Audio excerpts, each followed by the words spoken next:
मोदी जी को जय श्री राम बोलते हुए 40 सीट उनकी झोली में हमको डाल देना है। बिहार की जनता ने मन बना लिया। एक सीट पिछली बार छूट गया था, वो सीट भी इस बार हम थम्पिंग मेजोरिटी से जीतने जा रहे हैं। लेकिन राहुल गांधी जी भी आ जाएं, अपने तेजस्वी जी भी रहेंगे ही, अपने बच्चे खुचे जो इंडी गठबंधन के साथी उन सबको बुला लीजिए। जितनी ताकत है बिहार में झोंक लीजिए, कुछ नहीं होने जा रहा है। सत्ता इनका फोकस है, जनता इनका फोकस नहीं है। जब जनता फोकस नहीं रहेगी तो ऐसी चीजें होती रहती हैं। जब सत्ता आपका फोकस रहता है, प्रधानमंत्री बनना है, किसी को डिप्टी सीएम बनना है और अपने वंश को आगे बढ़ाना है, ताकि अगले जो उनकी पीढ़ी आए वो जब पैदा हो तो उनको बताया जाए कि ये लीजिए आपका अगला बिहार का अगला सीएम आ गया, ये लीजिए देश का अगला प्रधानमंत्री आपके घर पैदा हो गया। तो मैं तो एक तो चैलेंज करता हूं सबसे पहले कि हमको वो डॉक्यूमेंट निकाल दीजिए जिसमें माननीय मंत्री शिक्षा विभाग का या माननीय डिप्टी सीएम का उनका एक हस्ताक्षर उसके ऊपर हो, उनके कार्यकाल में नौकरी दी गई।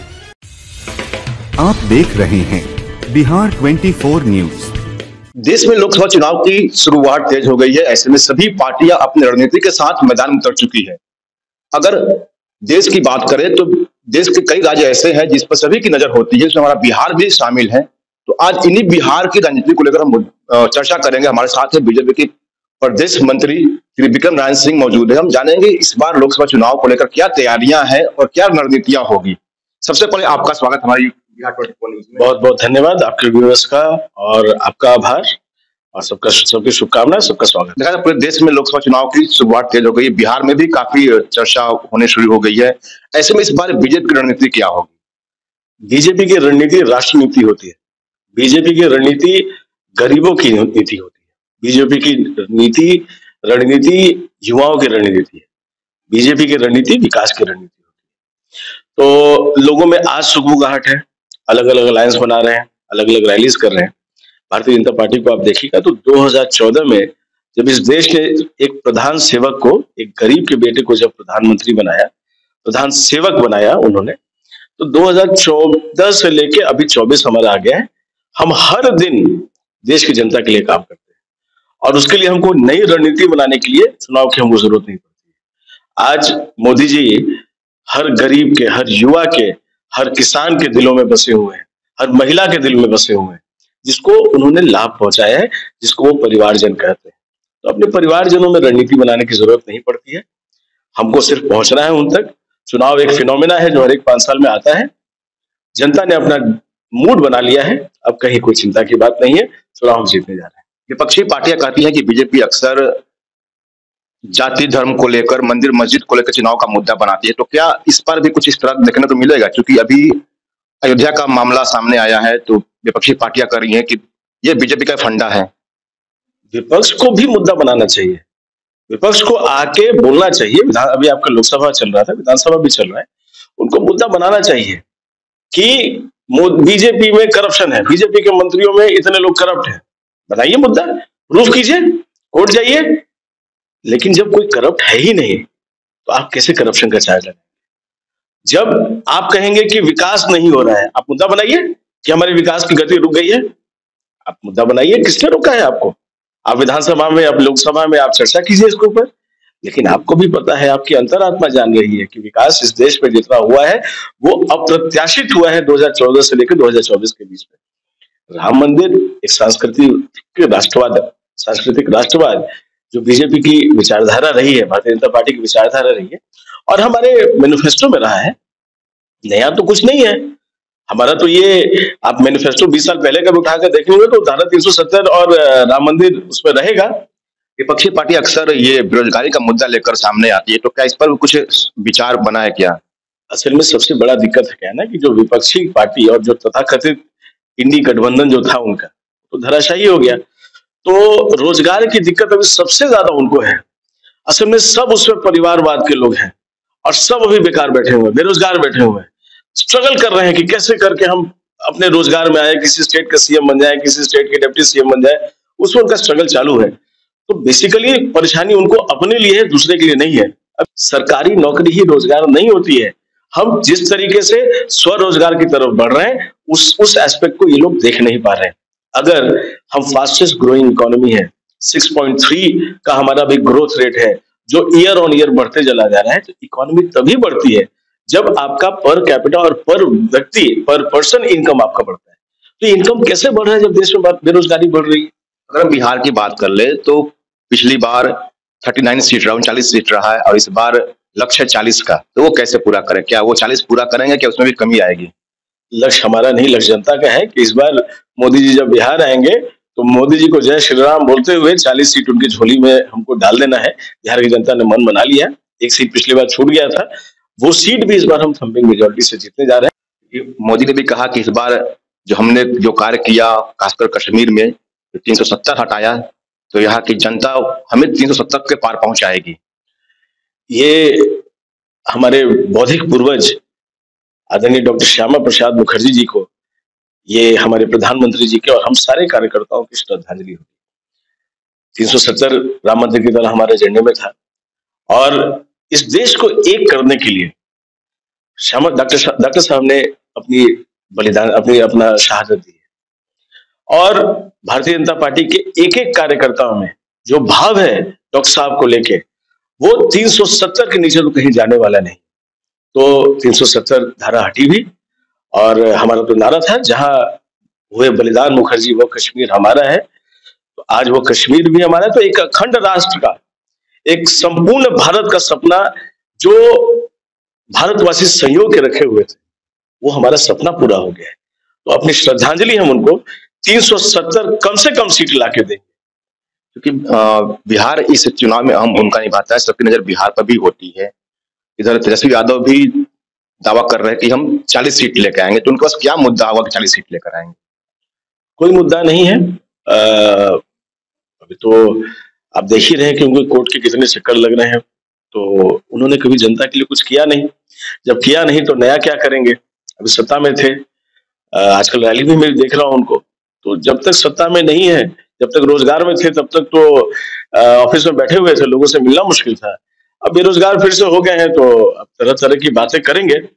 एजेंडा उनको बताना चाहिए कि अभी मार्च में महागठबंधन बिहार में रैली करने वाली है, जिसमें राहुल गांधी भी शामिल होने वाले हैं। तो क्या कहीं ना कहीं बीजेपी को प्रभावित करेगा वो रैली? बिल्कुल प्रभावित करेगा। बीजेपी का 40 सीट जीतने का जो हमारा अभियान है, वो और बड़े मेजोरिटी से हम जीतेंगे। और ऐसा कुछ नहीं है जो मैं तथ्यों के आधार पर नहीं बोल रहा हूँ। राहुल गांधी जी ने जिन जिन युवराजों के साथ में, जैसे यहाँ भी 2 युवराज साथ में आएंगे, जहां जहां उन्होंने किए वहां उन्होंने भारतीय जनता पार्टी को एक अप्रत्याशित जीत दिलाई है। खैर, ये तो लाइटर साइड ऑफ, यानी कि राहुल गांधी बिहार के लिए गुड लक साबित होंगे बीजेपी के लिए। वो गुड लक किसी के लिए साबित होंगे नहीं होंगे उनका विषय है, बड़े नेता है, उनके बारे में हम क्या ही टिप्पणी करेंगे। लेकिन राहुल गांधी जी भी आ जाए, अपने तेजस्वी जी भी रहेंगे ही, अपने बच्चे खुचे जो इंडी गठबंधन के साथी उन सबको बुला लीजिए, जितनी ताकत है बिहार में झोंक लीजिए, कुछ नहीं होने जा रहा है। 40 सीट हम बिहार में जीतने जा रहे हैं। आज आप इसको लिख के रख लीजिए। अभी तो आए थे हमारे सासाराम में, हमारे औरंगाबाद में आए थे। उन्होंने तो जब उनके कार्यकर्ताओं से जब बात होती है तो उन्होंने कहा कि वो तो मोबाइल के ऊपर उन्होंने देखा ही नहीं, हाथ उठाना तक भी जरूरी नहीं समझा। तो कार्यकर्ताओं से डिटैच्ड है। जब आप अपने लोगों को पीछे छोड़ देते हैं, जब आप लोगों की अनदेखी करना शुरू करते हैं, वही आपके वोट में कन्वर्ट होती है। अगर सासाराम में उनकी रैली की बात करें तो सासाराम से रैली कब गुजरी और कब राहुल गांधी निकले, किसी को पता तक नहीं चला, लोग तक नहीं दिखाई दिए। अगर आरजेडी साथ नहीं रहता तो लगभग कोई भी लोग और दिखाई नहीं देते हैं। जहां पर उन्होंने मीटिंग किया था, जनसंवाद किया था, वहां भी काफी कम लोग रहे। तो उनका क्या लगता है कि सासाराम पर फोकस कम रहा? ये दोनों लोग बहुत सीरियस पॉलिटिशियन नहीं रहे हैं। सत्ता इनका फोकस है, जनता इनका फोकस नहीं है। जब जनता फोकस नहीं रहेगी तो ऐसी चीजें होती रहती हैं। जब सत्ता आपका फोकस रहता है तो जिस तरह से राहुल गांधी जी कब आए कब चले गए, चुनाव भी इंडी गठबंधन के लिए कब आएगा कब चला जाएगा उनको पता भी नहीं चलेगा। सासाराम का जो सीट है वो कांग्रेस बनाम बीजेपी ही शुरू से रहा है। तो सासाराम को अनदेखी करना कितना नुकसान हो सकता है और बीजेपी को कितना फायदा हो सकता है? भारत को और पूरे देश की जनता को अनदेखी करने का खामियाजा आज ये इंडी गठबंधन, जो घमंडिया गठबंधन थी, वो आज भुगत रहा है। और इसमें सासाराम कोई मतलब अपवाद नहीं है। सासाराम जो तथाकथित कांग्रेस के इतने बड़े नेता थे, चुनाव लड़ती थी यहाँ से, आदरणीय मीरा कुमार जी, तो बैक टू बैक चुनाव में हमने देखा है कि यहाँ कांग्रेस का क्या हशर हुआ और बीजेपी के वोटिंग परसेंटेज और वोटिंग मार्जिन बढ़ते चले गए यहाँ पे। तो उसके बाद भी अगर हम रिव्यू नहीं कर रहे हैं, उसका सिर्फ एक कारण है, हमको सदन में बैठना है। हमको सत्ता चाहिए, किसी को प्रधानमंत्री बनना है, किसी को डिप्टी सीएम बनना है और अपने वंश को आगे बढ़ाना है, ताकि अगले जो उनकी पीढ़ी आए वो जब पैदा हो तो उनको बताया जाए कि ये लीजिए आपका अगला बिहार का अगला सीएम आ गया, ये लीजिए देश का अगला प्रधानमंत्री आपके घर पैदा हो गया है। अब जनता वैसी नहीं रही जैसे पहले थे। अब प्रजातंत्र अपने पूर्ण रूप में आया हुआ है। राजतंत्र और वंशवाद अब खत्म हो गया है राजनीति से। इस जगह पे कोई एक्सेप्ट करने को तैयार नहीं। आपको लोगों के बीच में बैठना पड़ेगा, आपको लोगों की बातों को सुनना पड़ेगा। आप इधर उधर की बातें भटका के आप चुनाव नहीं लड़ सकते और नहीं जीत सकते हैं। ये चैप्टर अब क्लोज हो चुका है और बिहार तो पॉलिटिकल एक्सपेरिमेंट का लैब रहा है। बिहार ने ही सबसे पहले सिखाया, चाहे वो 2014 हो, चाहे 2019 हो और 2024 में भी और क्लियर मैंडेट देखे। बिहार फिर बताएगा इस देश को कि बीजेपी इस देश के लिए कितना इंपॉर्टेंट है और एनडीए कितना इंपॉर्टेंट तो तेजस्वी यादव पूरे बिहार में दौरा कर रहे हैं और बता रहे हैं कि 17 महीनों में हमने जो भी नौकरियां दी है वो हमने दिए हैं। और ये इनको लोग इसमें भ्रमित हो या लोग उनके तरफ जाए, कितना उनको फायदा हो सकता है, क्या कितना हकीकत इसमें? मैं आपके माध्यम से और अपने सारे तमाम प्रेस के बंधुओं के साथ एक आग्रह करूंगा, अगर ये नौकरी उनके विभाग के मंत्री ने दी है, एक ऐसा कागज निकाल के मंत्रालय का, मैं फिर से रिपीट करता हूं, मंत्रालय का एक भी ऐसा कागज जिसमें नियुक्तियों पे उनके मंत्री का दस्तखत हो, वो हमको निकाल के दिखा दीजिए। और मैं जब पिछला एनडीए का शासन था, हम जब जदयू के साथ में थे, मैं उस समय बहालियों का कागज निकाल के आपको देता हूं। तो अगर उन्होंने दिया है तो कोई तो डॉक्यूमेंट होगा। और ऐसी क्या परिस्थिति रही, तो मैं तो एक तो चैलेंज करता हूं सबसे पहले कि हमको वो डॉक्यूमेंट निकाल दीजिए जिसमें माननीय मंत्री शिक्षा विभाग का या माननीय डिप्टी सीएम का उनका एक हस्ताक्षर उसके ऊपर हो, उनके कार्यकाल में नौकरी दी गई हो, वो हमको पहले निकाल के दे दीजिए। और मैं इसको पब्लिक प्लेटफॉर्म पे मैं इसको चैलेंज करता हूं कि वो पहले करके दिखा दीजिए। दूसरी चीज है कि अगर उनको इतना ही क्रेडिट लेने का है तो अगर और इतना अच्छा काम हुआ उनके हिसाब से, तो जब उनके मंत्री को हटा दिया गया, उनके समन्वय से ही हटाया होगा, तो जब काम अच्छा हुआ तो मंत्री क्यों हट गए वहां से? ये तो सोचने का विषय है। जनता जानती है इन सब चीजों को। अगर सदन में भी हमारे नेता, हमारे डिप्टी सीएम आदरणीय सम्राट चौधरी जी ने, उन्होंने कहा भी था कि उनके राजकाल में तो कुछ हुआ नहीं, तो एक कागज का तो बात है, सिर्फ वो कागज खाली आप लोग निकाल के दिखा दीजिए। मैं मान जाऊंगा आप जो कहेंगे मैं अपनी गलती, और वैसे ही प्लेटफॉर्म पे आपके आके मैं माफी मांगूंगा अगर वहां निकल जाता है।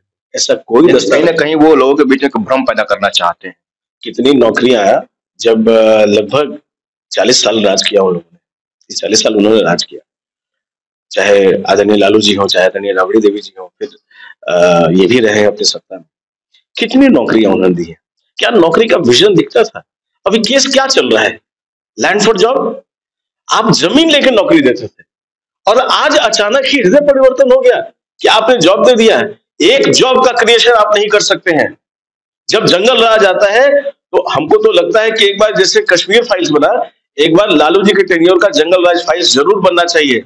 कितने लोगों ने बिहार से पलायन किया? जब आप जॉब दे रहे थे, जब आप रोजगार लोगों को दे रहे थे, तो लोगों को शिक्षा और रोजगार के लिए बिहार क्यों छोड़ना पड़ा?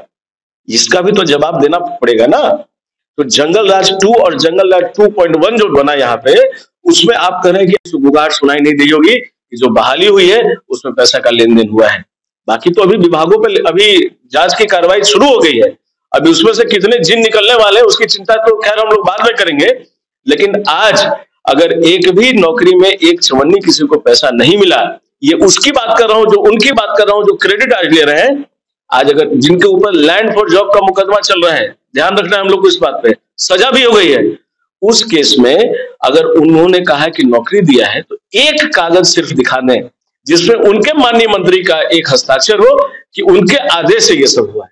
बाकी मैं आपको देता हूं कि जब एनडीए कार्यकाल में थी तो इस जॉब का सृजन कब हुआ? वैसे बिहार में तो बीजेपी काफी मजबूत थी, इधर जेडीयू के आने के बाद और भी ज्यादा मजबूत हो गई है, तो इसका एडवांटेज कितना मिलेगा? क्योंकि नीतीश कुमार पर कोई भरोसा नहीं करता, जनता भी नहीं करना चाह रही है आज के डेट में, तो क्या नुकसान हो सकता कि फायदा हो? नहीं, एनडीए के साथ जो भी रहेगा, आज देखिए देश में सबसे बड़ा चेहरा, जो सबसे बड़ी गारंटी आज देश में है, वो मोदी जी की गारंटी है। और मोदी जी के ऊपर सब लोगों को भरोसा है और हमारे एनडीए के ऊपर आज ये देश एनडीए की तरफ हमारा देख रहा है। एनडीए से हम लोग इस बार 400 के पार जाने वाले हैं, ये भी आप निश्चित हो जाइए, ये भी आप लिख कर रख लीजिए कि कम से कम 400 सीटें हम लोग को इस लोकसभा में एनडीए गठबंधन को आने वाला है इसमें। और जदयू हमारा एक मजबूत पार्टनर है। हमारे जितने भी बिहार में हमारे जो अलायंस है वो उन सब लोगों ने अपने अपने क्षेत्रों में प्रूव किया है अपने आप को। तो ऐसा नहीं है। और मुझे लग रहा है कि इस बार जैसे जैसे हमारा दल बड़ा होते जा रहा है, हमारा कुनबा बड़ा होते जा रहा है, हमारी मजबूती बढ़ते जा रही है। इधर बिहार में महागठबंधन कहता है कि बीजेपी केवल जाति का राजनीति करती है, लेकिन अगर देखा जाए तो आरजेडी जहां पहले माई समीकरण था, अब एक बाप समीकरण भी प्रस्तुत कर दिए हैं। तो क्या जाति का ट्रम्प कार्ड कौन खेल रहा है? हमारी संस्कृति में बाबूजी कहा जाता है, पिताजी कहा जाता है, ये हमारी संस्कृति को दिखाता है। मैंने सुना टीवी पे, मुझे बड़ा ऑब्जेक्शन हुआ कि कम से कम पब्लिक, हम सभी युवा हैं और पब्लिक प्लेटफॉर्म पे जब हम होते हैं, जब पब्लिक डोमेन में हम होते हैं और सोशल लाइफ में जब होते हैं, तो जनता हमको देखती है। कुछ हमारे जो आने वाली पीढ़ी है वो हमसे सीखती हुई है। हमको ऐसे ऐसे शब्दों के साथ थोड़ा सा बचना चाहिए। सिर्फ कॉम्बिनेशन लगाने के लिए माई बाप नहीं शोभा देता है। हमारे अभिभावक हैं जिनकी हम चर्चा कर रहे हैं, या उनका नाम हम जोड़ के शॉर्ट फॉर्म में जो बना रहे हैं, कभी अपने देश का नाम हम एक गठबंधन के लिए रख देते हैं, कभी समीकरण के लिए हम अपने पिताजी ऐसे शब्द को, अपने बाबूजी ऐसे शब्द को हम इस्तेमाल बाप कह के करते हैं पब्लिक प्लेटफॉर्म में। आने वाली पीढ़ियों को हम कुछ दे के जाना चाहते हैं, तो वो सबसे पहला चीज होना चाहिए संस्कार। दूसरी बात है बीजेपी, जैसे मैंने आपको भी बताया, बीजेपी 4 ही जाति को जानता है। वो है गरीब, दूसरा महिला, तीसरा आपको युवा और चौथा किसान। इतने ही जातियों को हम जानते हैं। और आरजेडी और इंडी गठबंधन के जो घमंडिया गठबंधन है, उनके सारे समीकरण के बाद भी एमवाई या जो भी करें वो, उसके बाद भी अगर हम 40 सीट जीत जाते हैं, 39 सीट जीत के आते हैं, तो कुछ तो रहा होगा। लेकिन अभी तो एक नया टर्मिनोलॉजी आया है, माई के बाद एक एमवाई के बाद उन्होंने एक नया कुछ जोड़ा है। बार बार रिपीट नहीं करना चाहूंगा उस शब्द को, किया है, जरा इतिहास